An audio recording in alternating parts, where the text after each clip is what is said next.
Hi, I'm Avery Davidson. Thank you for joining us for This Week in Louisiana Agriculture, the only TV show bringing Louisiana farmers and consumers together every week. The Red River at Shreveport is now below flood stage after cresting above 37 feet.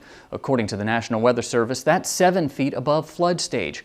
Commissioner of Agriculture and Forestry Dr. Mike Strain got a bird's eye view of the damage, and TWILA was the only news outlet invited to go along. From the air, you can see where the Red River and backwater along the bayous are flooding fields of both growing crops and pastures where cattle would graze in Natchitoches Parish. Closer to Bossier City, the scene is similar, but with roads covered with water preventing farmers and ranchers from getting to their land.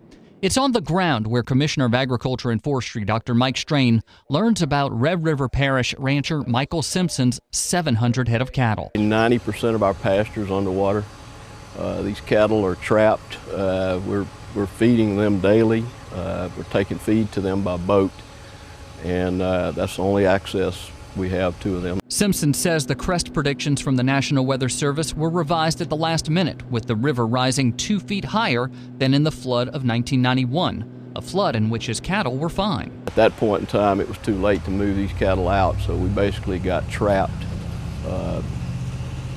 based on the projections we were getting for the forecast. I don't know if I'm going to be farming next year. Bossier Parish farmer Drew Leffler only has about 120 acres of row crops underwater because of the flood, but has hundreds more he either cannot access or cannot plant because the ground is too wet. We've got some ground that's on the other side of the levee that we definitely know we're not going to be able to plant. It's got 4 feet of water on it. We've got corn that's got 4 feet of water on it, and it's beginning to lay over and smell. I'm very confident we're going to get a declaration of disaster.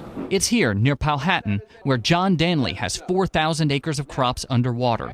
Strain spoke with Danley and other farmers and ranchers about what help can come to the hardest hit area of the state. The mechanisms that are in place to aid in their recovery are not sufficient for full recovery, and so then we're going to have to try to get some additional help from Washington, as we have done in the past. Senators Bill Cassidy and David Vitter also toured the damage. Commissioner Strain says that while he's working with the USDA to get a declaration of disaster from Secretary of Agriculture Tom Vilsack, Vitter and Cassidy are working with the White House to get a presidential declaration of disaster.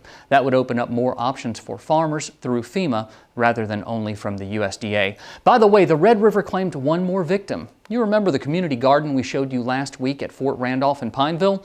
Well, here it is after the Red River crested in Alexandria.